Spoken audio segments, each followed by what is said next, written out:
D'accord. Bon, écoute, je te propose qu'on démarre tranquillement. Il est 13h02, donc bonjour à tous. C'est vrai, quand on pense à la polyarthrite rhumatoïde, on pense d'abord aux articulations, mais il ne faut pas oublier que c'est potentiellement une maladie systémique avec des atteintes d'organes qui peuvent être très variées.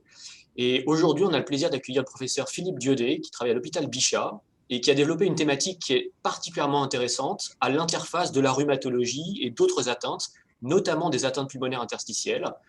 Et donc, Philippe, écoute, je te passe la parole. Tu vas nous parler des pneumopathies interstitielles de l'APR et de la prise en charge diagnostique, thérapeutique, etc. en, on a dit, à peu près 25 minutes. Ok, écoute, bonjour à toutes et à tous. Merci de m'avoir invité, c'est vraiment un plaisir. Donc, on va parler effectivement des pneumopathies interstitielles de l'APR. Je vais essayer de vous faire un peu un tour de la problématique que ça pose aujourd'hui dans la gestion en tant que rhumatologue. Alors, attendez, je ne suis pas très bien organisé. Voilà, donc ça, c'est mes liens d'intérêt.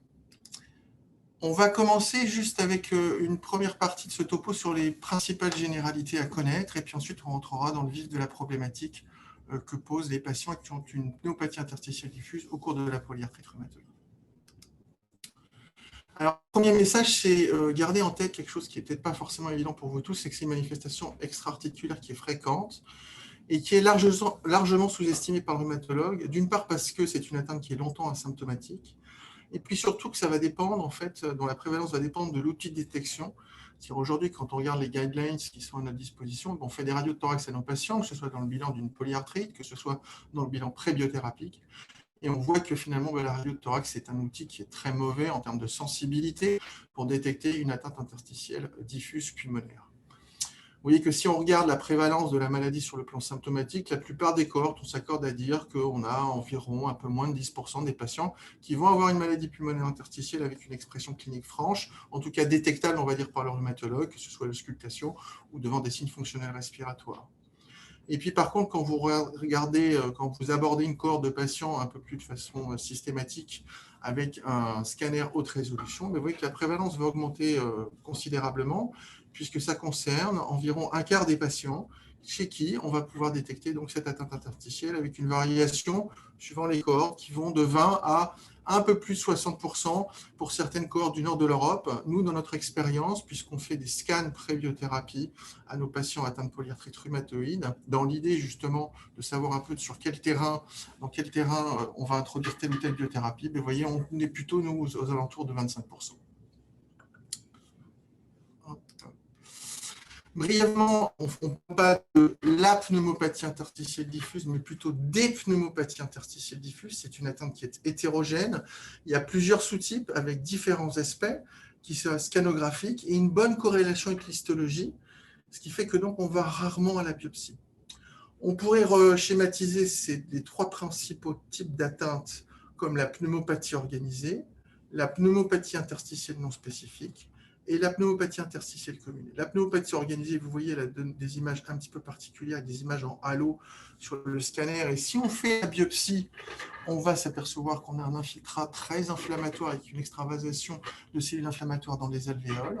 Quand on va regarder la PINS, elle, qui est caractérisée par les images en vert dépoli que vous voyez ici, on va avoir là encore de l'inflammation à moins de degrés que dans la pneumopathie organisée et quelques stigmates de fibrose. Et puis quand on va vers la pneumopathie interstitielle commune, qui est caractérisée notamment par l'aspect dit en rayon miel que vous connaissez tous, on a très peu d'inflammation et plutôt donc de la fibrose qui va donc déstructurer le tissu pulmonaire. Donc, on pourrait représenter donc un gradient comme ça décroissant d'inflammation de la pneumopathie organisée vers la PIC et un gradient croissant de la fibrose quand on va de la pneumopathie organisée vers la PIC. Ce qu'il faut garder en mémoire, c'est que finalement, tout a une composante fibrotique et que la PIC, c'est l'archétype de la fibrose pulmonaire. Alors, comment est-ce qu'on les reconnaît? Je vous l'ai dit tout à l'heure en préambule, vous voyez les opacités en vert dépoli, c'est assez caractéristique de la PINS. On peut avoir des réticulations. La distribution de ce vert dépoli est volontiers basale et sous-pleurale. Et surtout, on a l'absence de rayons de miel qui est vraiment la caractéristique de la PIC, la pneumopathie interstitielle commune, qui va déformer le tissu, le tissu pulmonaire avec des bronchiectasies par traction. Et là encore, on a une distribution volontiers basale et sous pleurale et le gradient que je vous ai exprimé tout à l'heure d'inflammation et de fibrose entre les deux formes.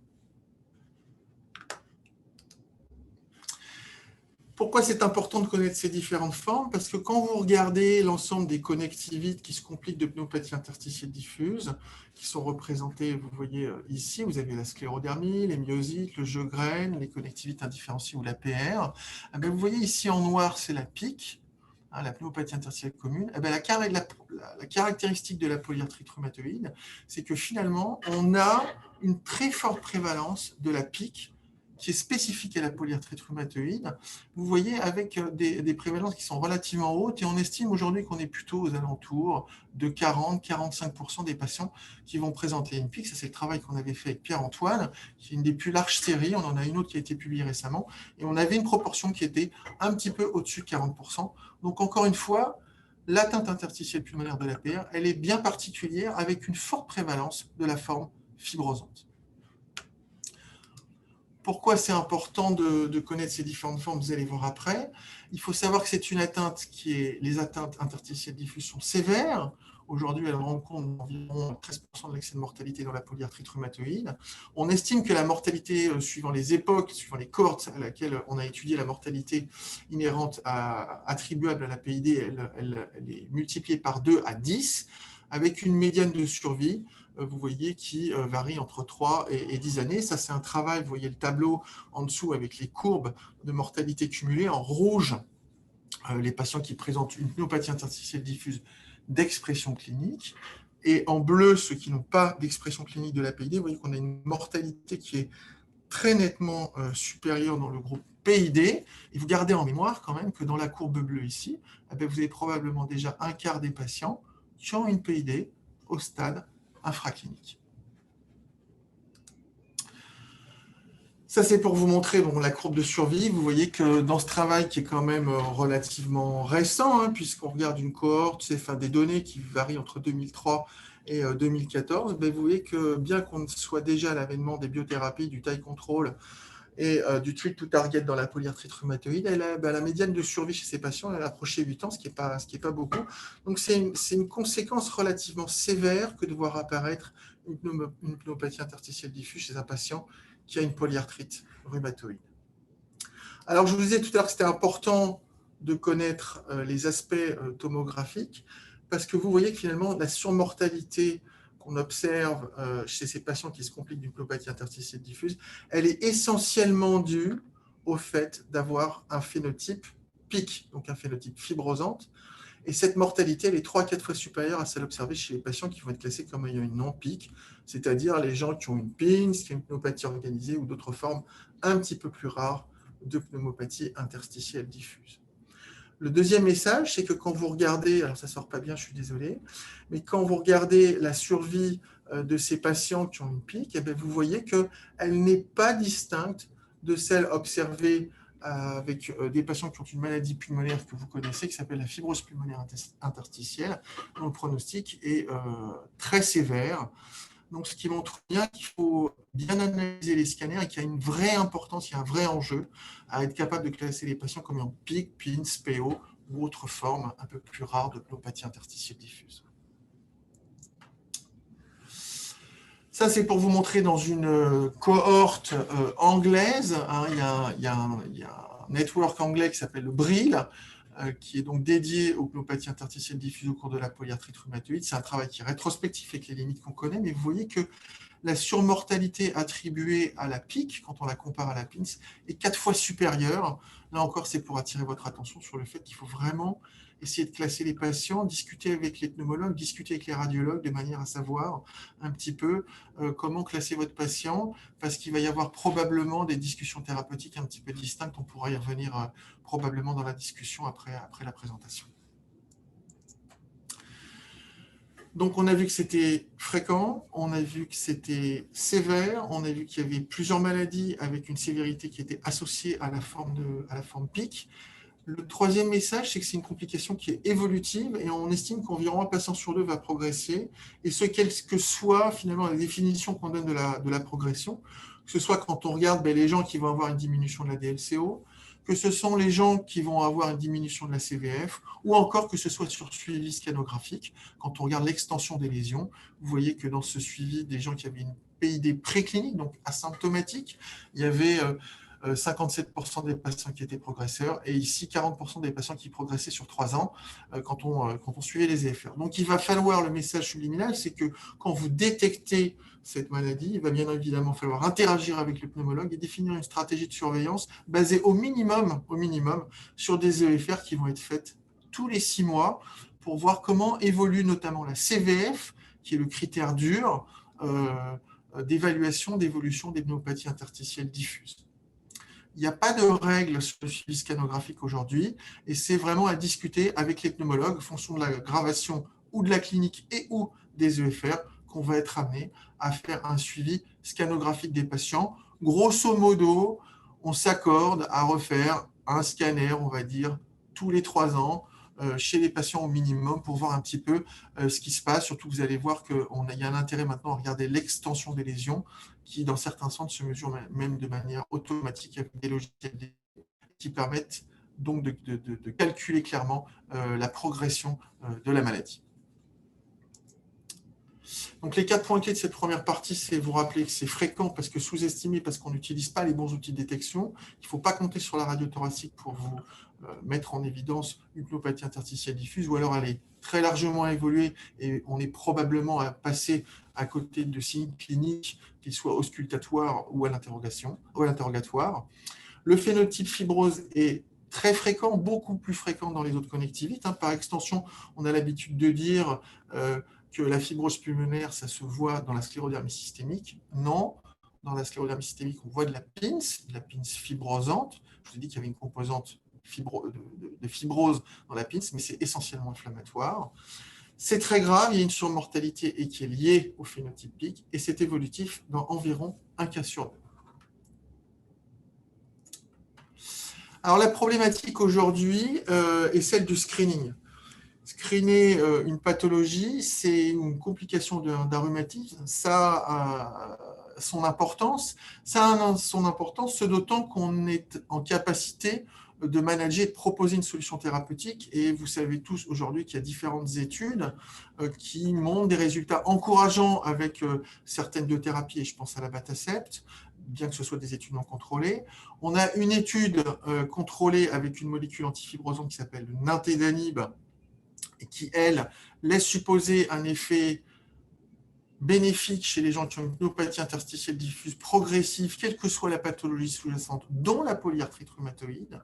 Donc, il y a vraiment un enjeu aujourd'hui à détecter ces patients, puisqu'il y a des solutions, de toute façon, à proposer à ces patients. Alors, le positionnement de la problématique du screening, elle implique de répondre à 3 questions. La première, c'est qui doit être dépisté. Ça sous-entend qu'il va falloir identifier des facteurs de risque des pneumopathies interstitielles diffuses associées à la polyarthrite dans son ensemble, des facteurs de risque qui seraient spécifiques d'un sous-type, et on a plutôt envie d'aller identifier les pics, puisque vous avez compris qu'elles sont 1, fréquentes, et 2, extrêmement sévères, et 3, idéalement, c'est d'être capable d'identifier à l'avance des formes précliniques qui vont être progressives. La deuxième question, c'est quand ? Est-ce qu'il faut dépister tout le monde, n'importe quand, à n'importe quel moment de la durée d'évolution de l'APR? Donc, il va falloir définir une durée d'évolution de l'APR pertinente qui nous permette d'identifier un maximum de patients sans passer à côté de gens qui vont soit révéler plus tardivement peut-être une pneumopathie interstitielle diffuse et chez qui, finalement, on passerait à côté. Donc, aujourd'hui, c'est compliqué. Vous allez voir qu'on n'a pas beaucoup de données sur la temporalité optimale de la détection. Et idéalement, il faudrait bien évidemment identifier les gens à un stade extrêmement précoce dans l'idée d'une intervention thérapeutique la plus précoce possible, et donc à un stade préclinique. La troisième question, c'est comment ? Comment, ça veut dire quels outils de détection on va pouvoir utiliser vous allez voir que le scanner haute résolution reste le gold standard, mais qu'on ne peut pas appliquer décemment pour des raisons économiques et pour des raisons d'exposition aux radiations n'importe quel patient de façon systématique à un scanner haute résolution thoracique. Et donc, il va falloir voir quels outils on pourra utiliser pour avoir une détection à un stade préclinique, qui ait une bonne sensibilité, c'est-à-dire qui nous permettent, là encore, d'identifier le maximum d'individus qui seraient éligibles au scanner thoracique haute résolution, et idéalement, un outil ou des outils qui seraient non invasifs. Alors, excusez-moi. Alors, on va revenir à la question du qui. Si on regarde le qui, il va falloir un peu diviser les facteurs de risque en deux cases. D'abord, les caractéristiques individuelles, propres à l'individu, qui sont hors du champ de la polyarthrite rhumatoïde, c'est-à-dire le sexe, l'âge, l'environnement et bien évidemment le background génétique des patients. Et puis les caractéristiques, les facteurs de risque qui, eux, seraient liés à la polyarthrite rhumatoïde. Est-ce qu'il y a un sous-phénotype de l'APR qui prédispose à l'émergence de l'APID? Est-ce que l'activité en soi de la polyarthrite rhumatoïde va prédisposer également à l'émergence de l'APID? Et puis les traitements, vous savez qu'il y a tout un tas de dogmes, et on va en discuter aujourd'hui sur le rôle éventuellement délétère de certains traitements, et vous voyez venir avec le méthotrexate sur l'émergence de la pneumopathie interstitielle diffuse au cours de la polyarthrite rhumatoïde. Alors, on va voir les facteurs de risque d'abord individuels. Aujourd'hui, les facteurs qui sont très clairement identifiés, c'est d'une part un âge tardif au début de l'APR. Et quand vous regardez les principales études, je vous ai mis, c'est non pas pour s'autociter, mais c'est parce que c'est les études sur lesquelles on a travaillé qui regroupent les plus larges populations. Vous voyez dans ce travail 410 patients qui ont une PR compliquée d'une pneumopathie interstitielle versus 673 patients qui ne sont pas compliqués d'une pneumopathie interstitielle. J'attire votre attention sur, dans ce travail, l'ensemble des patients sont passés au scanner, donc on est sûr du phénotype contrôle, c'est-à-dire patient sans PID. Mais vous voyez que quand on regarde l'âge de survenue de l'APR, on a dans cette étude 8 ans de différence, et dans cette autre, on est à 10 ans d'écart entre les deux populations. On a un nouveau travail, on a un peu plus de 1400 patients qui ont une pneumopathie interstitielle diffuse et presque autant sans pneumopathie interstitielle diffuse et qui retrouvent cette différence. Donc l'âge tardif de survenue de l'APR est un facteur de risque. On n'est pas les seuls à l'avoir montré, je vous ai listé les autres publications qui retrouvent cette association. La deuxième chose, c'est que c'est plutôt le sexe masculin, ce qui est notable dans une maladie qui est plutôt à prépondérance féminine, comme vous le savez. Et là encore, vous voyez qu'on a donc une prévalence du sexe masculin qui est beaucoup plus haute chez les patients qui vont sortir une pneumopathie interstitielle diffuse que chez les patients qui n'ont pas de pneumopathie interstitielle diffuse.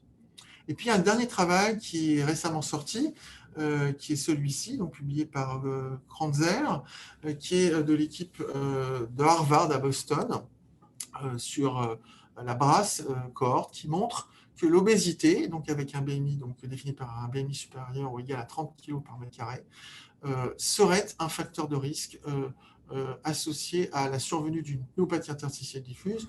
On a des données personnelles qui montre également cette tendance, donc on est assez confiant dans ces résultats. Donc voilà, aujourd'hui, l'âge tardif de survenue, le sexe masculin et l'obésité constituent les facteurs de risque individuels. Autre facteur de risque, on peut regarder maintenant ce qui se passe sur la PR PID préclinique. Je vous ai dit que l'intérêt, c'était plutôt d'aller capturer les patients qui ont une forme préclinique de la maladie. C'est un travail que vous verrez présenté par Pierre-Antoine Allelard, juge Allelard cette année, où on a regardé les facteurs de risque indépendants de PRPID préclinique. Dans la cohorte espoir, on a scanné de façon, donc c'est une étude transversale, on a scanné des patients après au moins 10 ans d'évolution de la polyarthrite rhumatoïde, des patients qui étaient totalement asymptomatiques sur le plan respiratoire, et vous voyez que on ressort de nouveau le sexe masculin comme facteur indépendant, et encore une fois, vous voyez, on a un âge tardif de début de la polyarthrite rhumatoïde. Donc l'âge et le sexe sont à la fois des facteurs de risque indépendants de survenue de l'APID clinique et préclinique. Je vous ai dit que dans les facteurs individuels, on pouvait inclure l'environnement. Le tabac, à l'instar de la fibrose pulmonaire idiopathique, constitue un facteur de risque de survenue de pneumopathie interstitielle diffuse au cours de l'APR. Habituellement, on estime que c'est au-delà de 25 paquets années, avec, vous voyez, un odds ratio qui est aux alentours de 2.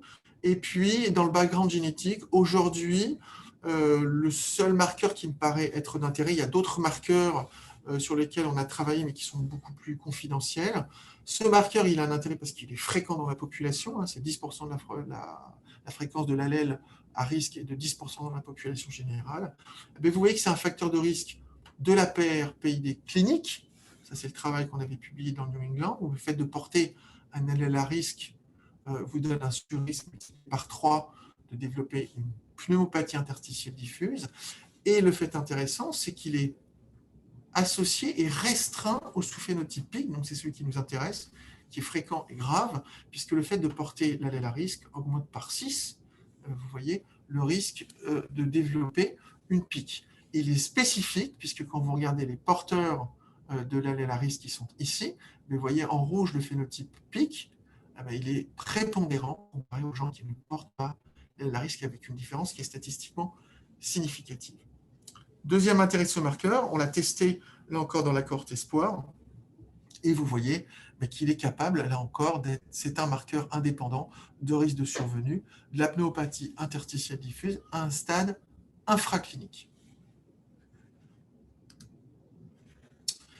Alors un dogme, maintenant on va regarder les facteurs de risque liés à l'APR. Un des dogmes, c'est de dire que finalement, ce sont les patients qui ont une PR ACPA positive ou double positive, c'est-à-dire j'entends par là ACPA et facteur rhumatoïde, qui seraient à fort risque de développer une PID. Et aujourd'hui, ce n'est pas ce qu'on voit. Je vous ai mis le papier du New England, mais on l'a dans d'autres cohortes. Toutes les grosses cohortes, finalement, ne retrouvent pas l'association. Vous voyez qu'une fois qu'on a fait l'analyse multivariée, finalement, le statut ACPA et ou facteur rhumatoïde positif ne semble pas influencer le fait de développer une PID. On l'a montré dans d'autres populations. Il y a peut-être un intérêt, en fait, des ACPA quand on regarde non pas le caractère qualitatif mais quantitatif des choses, puisqu'un titre élevé semble associé, et on n'est pas les seuls à l'avoir montré, à un risque élevé de survenue d'une pneumopathie, quelle qu'elle soit. Au sein de ce travail, il y avait beaucoup de pneumopathie interstitielle diffuse. C'est un travail qu'on avait publié en 2011. Et puis, il y a quelques papiers d'intérêt qui ont montré qu'il y avait probablement des sous-types d'ACPA qui seraient plus spécifiques de la PID. Il n'y a pas de réplication encore indépendante, mais probablement qu'on va évoluer vers une intégration de l'intérêt des ACPA via le titre et probablement des sous-types qui seraient spécifiques des pneumopathies ou peut-être de certaines pneumopathies interstitielles diffuses. Mais aujourd'hui, on ne peut pas retenir que le fait d'être positif en soi est un facteur de risque. Deuxième message qui a son importance, à l'instar des autres manifestations extra-articulaires, vous voyez qu'on a l'activité de la polyarthrite rhumatoïde constitue un facteur de risque de pneumopathie interstitielle diffuse incidente. Et ça, c'est un travail qui a été fait dans la cohorte BRASS. Et vous voyez que pour chaque unité, chaque gain dans l'année qui précède le diagnostic, chaque gain du DAS28 finalement va augmenter de 35% le risque. Avec, je vous ai reporté, je vous ai fait un graphe sur les autres ratios qui sont là, presque quelque chose qui est linéaire. Donc, il faut bien garder en tête que le fait de ne pas contrôler l'APR constitue en soi un facteur de risque. Et comme je vous l'ai dit, nous, on a 25% de prévalence quand on regarde des gens, des patients qui sont inclus dans le cadre d'une exploration pour un bilan pré-biothérapie, donc qui ne sont pas contrôlés par définition. Un mot sur le méthotrexate. Aujourd'hui, vous savez que le méthotrexate était longtemps considéré comme pourvoyeur de pneumopathie interstitielle diffuse. Très clairement, il y a deux études. La première, il faut rendre à César ce qui appartient à César, elle vient des Anglais, de deux cohortes qui sont rétrospectives, les cohortes ERAN et ERA, où ils ont regardé les PR incidents, donc d'expression clinique, et on voit très clairement que le méthotrexate protège, en tout cas dans ce travail rétrospectif. Il n'y a pas d'association à risque, il n'y a pas de surrisque imputable au méthotrexate. Et dans cette étude cas contrôle qu'on a publiée cette année, vous voyez là qui est multiethnique, on a là encore pas de surrisque. Alors, je ne dis pas un effet protecteur, parce qu'on est devant des études dont le design qui ne permettent pas de conclure un effet protecteur. Néanmoins, fait intéressant, quand on regarde ce travail, ces deux travaux, eh ben, finalement, il y avait aussi un truc important, c'est qu'on avait un retard significatif de l'apparition de la PID chez les utilisateurs de méthotrexate versus ceux qui ne les utilisaient pas, ce qui suggère un rôle éventuellement protecteur. Donc, on a besoin d'études prospectives pour répondre à cette question. Et je vous livre l'info tout de suite que dans le travail qu'on a fait dans Espoir, on n'a pas vu l'influence du méthotrexate, ce qui tend à prouver que vraiment, il n'y a pas d'effet délétère du méthotrexate dans le risque de survenue de la pneumopathie interstitielle diffuse. Voilà, quand, vous allez voir, ça va aller vite, parce que quand, ça suggère deux choses. Quand est-ce qu'il faut faire le screening? Ça suppose de comprendre l'histoire naturelle de la PRPID, et aujourd'hui, elle est inconnue. Et deuxièmement, ça suppose de pouvoir screener les formes précliniques, et aujourd'hui, pour ce faire, il faudrait qu'on utilise quasiment systématiquement le scanner, ce qui n'est pas fait pour les raisons que j'ai invoquées ci-avant. Et donc, on va avoir beaucoup de mal à répondre à cette question.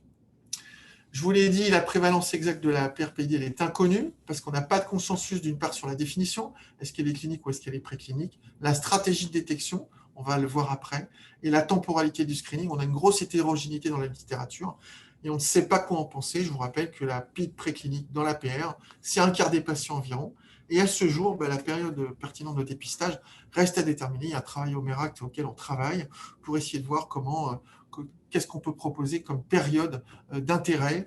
Et il y a quelques études prospectives en cours, nationales et internationales, afin de voir un peu l'histoire naturelle de la PRPID et pouvoir définir cette période optimale. Comment?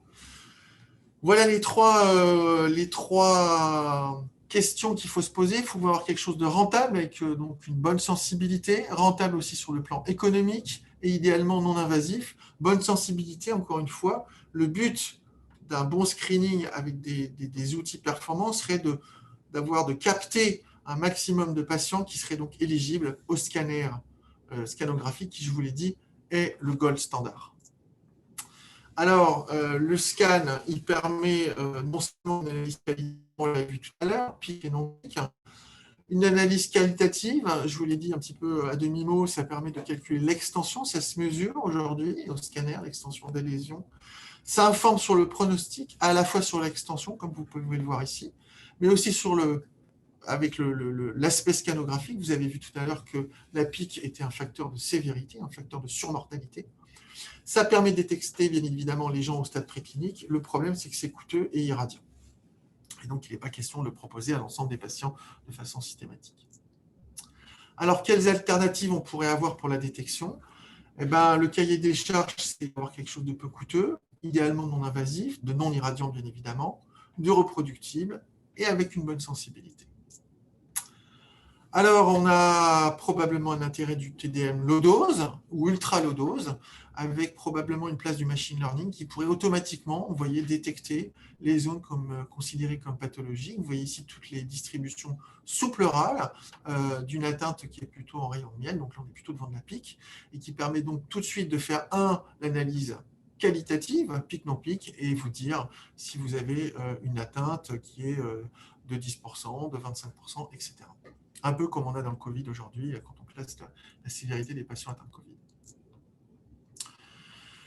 Quid des EFR, c'est une question qu'on me pose souvent. Eh ben, finalement, il n'y a pas d'études dédiées dans la PRPID, mais on a beaucoup de données qui ont été publiées dans la sclérodermie systémique. Et aujourd'hui, on sait que dans la sclérodermie systémique, ce n'est pas du tout rentable. C'est parfaitement inadapté. Et par extension, on peut penser que finalement, faire des EFR en détection, ce n'est pas très intéressant. Pour vous donner une idée, dans la cohorte qu'on a nationale, on avait quand même à peu près 20% des patients qui avaient une forme préclinique. Et parmi ces patients, quasi tous avaient des EFR considérés comme normales. Donc, il ne faut pas imaginer que les EFR sont un outil pertinent de détection. Alors, l'échographie Doppler pulmonaire, je pense que beaucoup des auditeurs sont des échographistes aguerris. Et Sébastien Ottaviani, dans le service, s'est intéressé au sujet. Donc, il a commencé à regarder un petit peu les patients qui présentent une PID avérée. Et on voit clairement des choses à l'échographe. Et vous voyez ce travail qui reprend donc 11 études. Et vous voyez, quand on regarde la sensibilité poulet, finalement, on n'est pas si mauvais. 0,86, ça permet quand même de capturer pas mal de patients qui seraient donc éligibles au scanner haute résolution. Autre outil qui pourrait être d'intérêt, c'est le stéthoscope, le stéthoscope électronique. C'est-à-dire que c'est la machine qui écoute le poumon. Et là, vous voyez encore une étude rétrospective, 137 patients avec une PR PID qui avait déjà été explorée par scanner, donc on est sûr du phénotype. Vous voyez qu'on a une excellente sensibilité. Là encore, ça permet de laisser penser que peut-être cet outil serait d'intérêt, encore une fois, pour identifier les patients éligibles à un scanner thoracique.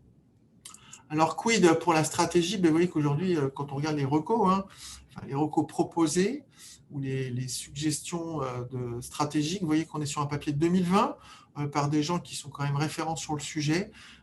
C'est un peu frileux puisqu'on attend qu'il y ait des signes et des symptômes pour commencer à aller explorer les patients. Et aujourd'hui, évidemment, le patient qui va avoir des symptômes pulmonaires, il va aller directement au scanner. La question ne se pose pas, il va avoir des EFR.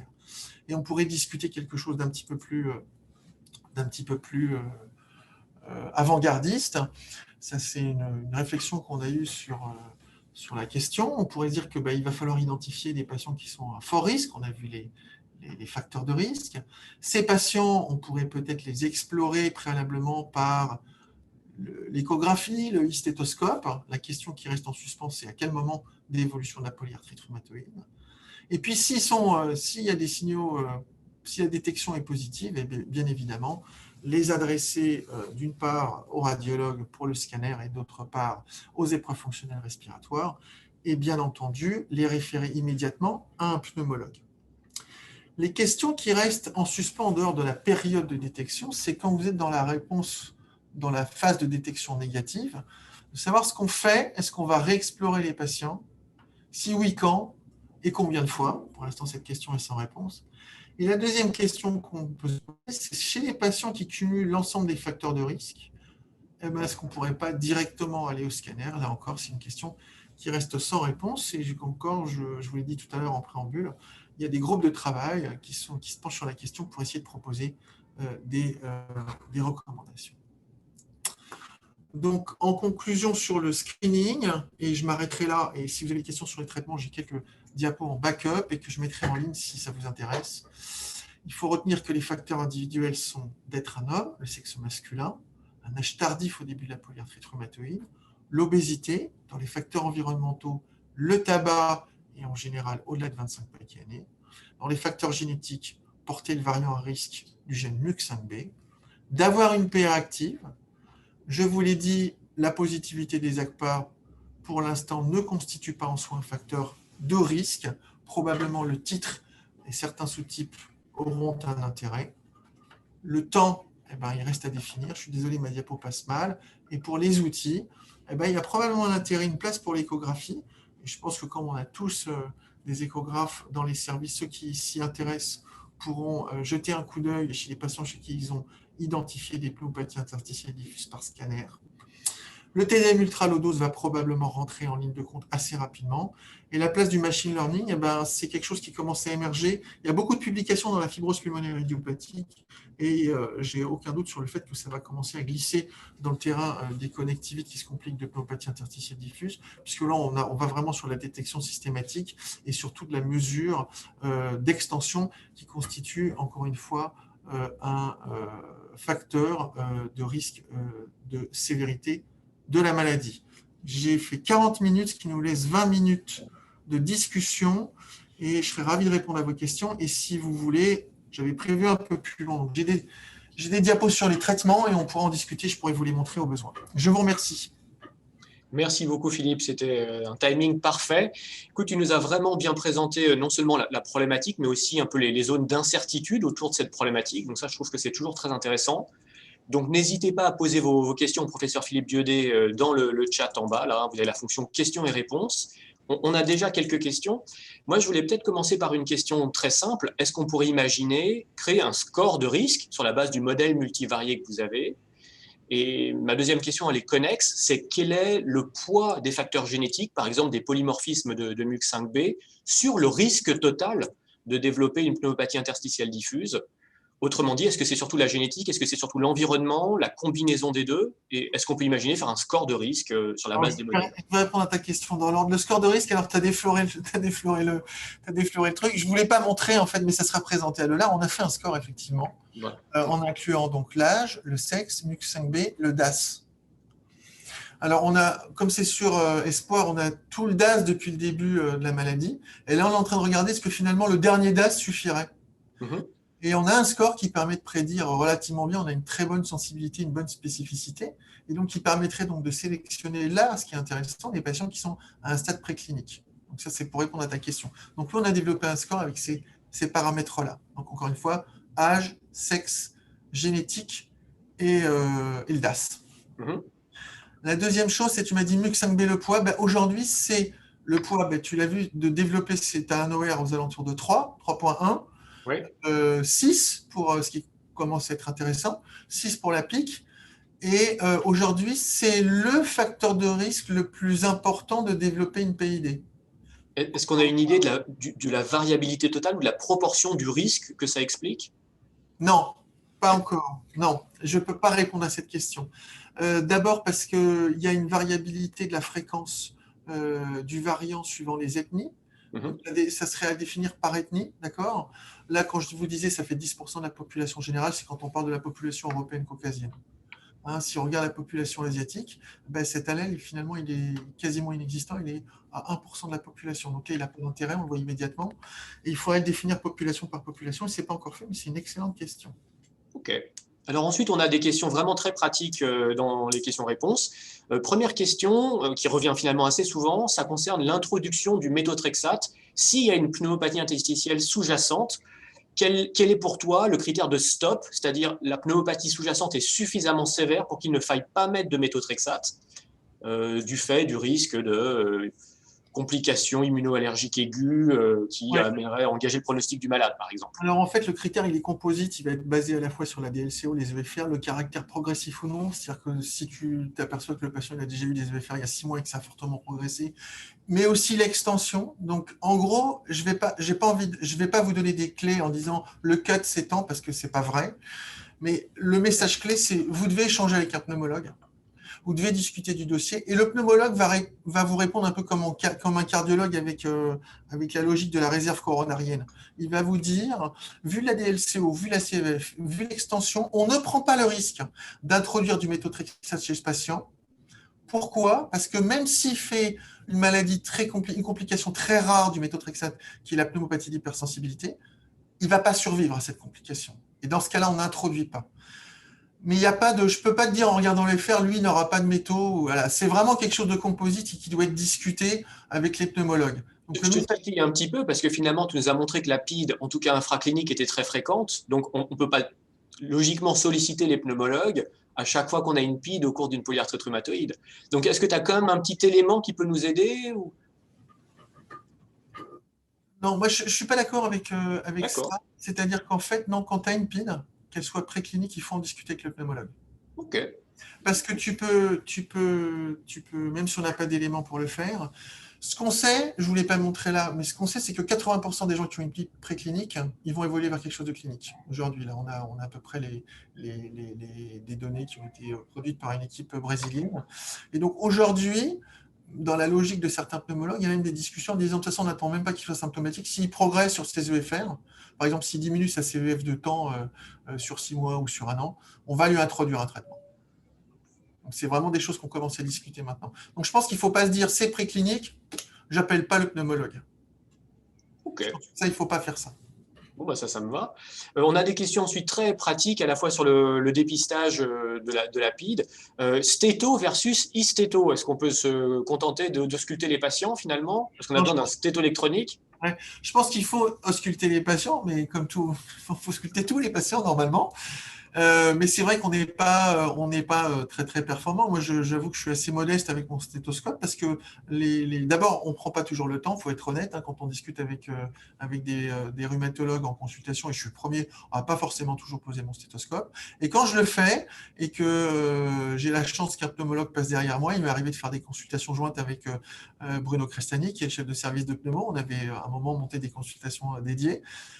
Bah, des fois, il entend des trucs que moi, j'entends pas. Donc, voilà, c'est un peu une réponse de Normand, mais je pense il faut poser son stéto, il faut faire confiance au pneumologue. Le stéthoscope, c'est beaucoup plus performant, bien évidemment. Ça, c'est très clair. Ok. Et Je je pense que pense que c'était le c'est un sens de outil, la question, en fait. ouais, je pense que c'est un outil qui est probablement extrêmement intéressant. Ok. Une question concernant la stratégie thérapeutique. À partir du moment où tu mets en évidence une PID dans l'APR, est-ce que ça va influencer ton choix de traitement de fond, de biologique, de TSD-MARTS, etc. Ok, Est-ce qu'il y a des traitements qui sont par exemple contre-indiqués ou moins indiqués? Je pense que c'est le sens de la question. d'accord. Alors, il y a deux dogmes. D'abord, enfin, il y a une première chose, c'est que vous avez compris que l'activité de la polyarthrite rhumatoïde était en soi un facteur de risque. Donc, en général, quand vous discutez avec un pneumologue en lui disant, bon, ben voilà, je viens de découvrir une PID, même si elle est infraclinique. Alors, nous, on est toujours dans la position de la prébiothérapie, on est d'accord. Parce qu'il y a peu de chances d'avoir une découverte de PID en dehors de ça, sauf si vous faites un scanner par hasard pour une autre raison et que vous tombez sur une PID. Néanmoins, première réflexion du pneumologue, tu dois contrôler ta PR, puisque en soi, c'est un facteur de risque. Première chose. Donc, il va falloir être plutôt agressif, être plutôt euh, tendre vers la faible, enfin, low disease activité ou rémission. Première chose. Choix. Est-ce qu'il faut que j'enlève mon méthotrexate s'il a déjà été initié? Aujourd'hui, écoute, j'ai commencé à travailler sur le sujet en 2012 à peu près.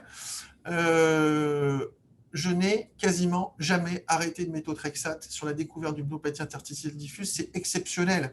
Alors, effectivement, tu as des DLCO complètement effondrés. Je vais te donner des chiffres, c'est pas bien, mais bon, 35%. Ah Là, en ben voilà. général, ils n'aiment pas trop. Voilà, ils n'aiment pas trop mettre du méthotrexate. Mais c'est plutôt, encore une fois, une discussion. On appréhende de façon composite le patient. Son aspect, l'extension, la DLCO, la CVF, la progression. Après, le choix des biothérapies. Soit on est devant quelque chose qui est plutôt inflammatoire, c'est-à-dire, on va prendre l'exemple de la pneumopathie organisée. La pneumopathie organisée, très simplement, on reprend le schéma thérapeutique des pneumopathies organisées idiopathiques, cryptogénétiques. On va donner une corticothérapie générale. Vous allez sur le site du GERMOB, vous avez exactement le schéma thérapeutique qu'il faut suivre. Chez ces gens qui ont été en échec d'une pneumopathie organisée, donc qui sont corticodépendants ou corticorésistants, nous, l'expérience qu'on a, c'est plutôt d'utiliser une biothérapie pressentie comme fortement anti-inflammatoire. Et là, on va plutôt avec du tocilizumab. On l'a publié, on a un case report ou deux, avec des bons résultats. On n'est pas les seuls à l'avoir montré. Dans la PINS ou la PIC, pendant très longtemps, on a de façon indifférenciée donné deux drogues.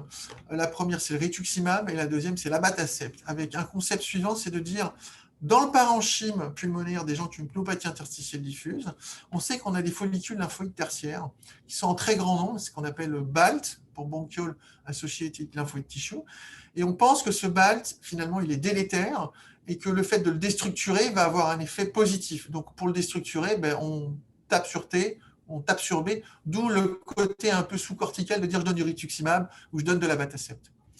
Aujourd'hui, on n'a aucune étude contrôlée qui permette de dire qu'une drogue marche, d'une de ces deux molécules marche. Aucune étude. On n'a que des études rétrospectives, pour la plupart multicentriques, avec peu d'individus, et surtout avec des critères d'évaluation qui ne sont pas reconnus par la FDA. Le critère d'évaluation, c'est la CVF à 52 semaines et la mortalité. Point.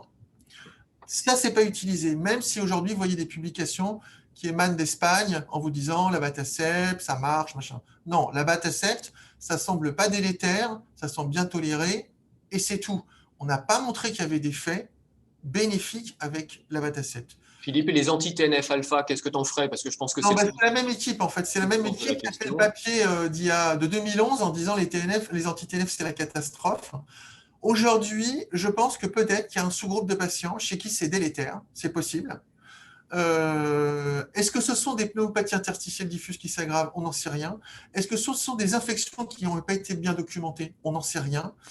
Et aujourd'hui, nous, la position qu'on a avec Bruno Crestani, c'est de dire, comme on n'est pas dans la capacité d'identifier ce sous-groupe à risque, et comme on a un panel quand même de solutions thérapeutiques dans l'APR qui est tel, on préfère ne pas donner d'anti-TNF. Okay. Néanmoins, dans la cohorte nationale Translate, quand on regarde, il y avait 25% des gens sous anti-TNF. Okay. Donc ça, c'est, je pense, un message pratique, voilà, qui est éminence-based médecine. est important. Aujourd'hui, on n'a pas vraiment d'évidence, mais moi, j'utilise le principe de précaution en disant, si j'avais que des anti-TNF, on essaierait de répondre à la question. Mais aujourd'hui, on a une offre thérapeutique qui est telle que finalement, on s'en passe, donc on jongle entre abatacept, rituximab, et pour des formes plutôt inflammatoires ou même des pins très inflammatoires, on va utiliser le tocilizumab, et puis on a l'étude Focus avec la FDA qui a approuvé le toci, comme tu sais, dans l'atteinte interstitielle de la sclérodermie récemment, sur un critère secondaire, il faut le dire. Mais bon, on a quand même un regain d'intérêt pour cette biothérapie, et c'est vrai qu'on l'a utilisé dans la sclérodermie comme dans l'APR, avec le sentiment finalement, c'est pas si mal dans des pins qui sont assez florides. Et puis on a une toute dernière question sur les traitements antifibrosants, donc le nintedanib. Quand est-ce que tu l'indiques dans une pneumopathie interstitielle de l'APR? Est-ce que ça pose des problèmes d'interaction avec le méthotrexate? Qu'est-ce que tu proposes pour cette... À notre connaissance, il n'y a pas de problème d'interaction avec le méthotrexate. Dans l'étude InBuild, il y avait... je crois, 54%, c'est pas publié, mais j'ai vu les chiffres, il me semble qu'il y avait 54% des patients dans le groupe PR qui avaient du métaux concomitant, d'accord. Pour rappel, c'est un inhibiteur des tyrosine kinase. On n'a pas, nous, l'autorisation de le prescrire. C'est une prescription qui est restreinte aux pneumologues et aux internistes aujourd'hui. Donc, ce n'est pas nous qui sommes amenés à le faire. Et non, on n'a pas aujourd'hui de choses particulières à voir. Vous savez qu'il y a beaucoup de troubles digestifs quand on prend du nintedanib, donc nausée et surtout de la diarrhée. Donc, la tolérance n'est pas très, très bonne. La vraie question qui se pose avec le nintedanib, c'est est-ce qu'il y a un effet sur la PR, sur la maladie articulaire? Nous, il se trouve qu'on avait des gens qui étaient dans l'étude InBuild via la pneumo, et on a su qu'ils prenaient le nintedanib puisqu'ils avaient de la diarrhée. Et les deux m'ont fait une poussée de PR magistrale. Et donc, on est un petit peu... c'est à propos de 2 cas, mais on ne sait pas bien ce qui se passe avec la PR. Alors, pour rappel à tout le monde, InBuild, c'est une étude, ce qu'on appelle une basket study, c'est-à-dire qu'on va mettre finalement toutes les pneumopathies interstitielles diffuses progressives, qui ne sont pas des fibroses pulmonaires idiopathiques, quelle que soit l'étiologie. Donc, on a mélangé de la PR, de la sclérodermie, des myosites, plein d'autres trucs, et on regarde des formes progressives depuis 24 mois, on introduit le médicament et on regarde si ça diminue le déclin de la CVF. Ça a montré son efficacité, mais on n'a pas d'études dédiées PR. Donc, par extension, ils ont obtenu la MM pour les formes progressives, quelle que soit la pathologie sous-jacente, ce qui est quelque chose de malin, et ce qui laisse craindre qu'ils ne vont pas aller vers une étude spécifique pour la PR, puisque de facto, ils ont déjà eu l'autorisation de la FDA pour la forme progressive. Eh bien, écoute, il me reste à te remercier pour l'excellente qualité de ton topo, pour ces échanges qui, je pense, étaient très enrichissants pour nos internes, pour nos collègues, pour moi-même également. Et puis, merci de ta venue en distanciel comme ça. Merci à vous, c'était un plaisir. Une excellente fin de journée. Merci. Si les internes sont intéressés pour venir travailler, on a une grosse base de données. Si vous avez des propositions de travaux, on est ouvert. Et tout le monde est le bienvenu. Donc, ça sera avec plaisir. Vous avez mon email. Et ben voilà qui ouvre de merveilleuses perspectives pour ces mercredis du coffeur. Il me reste à vous remercier pour votre présence chaque semaine. Et puis, je vous souhaite une bonne fin de journée. À bientôt. Merci. On lance le petit sondage et on est bon. Hop!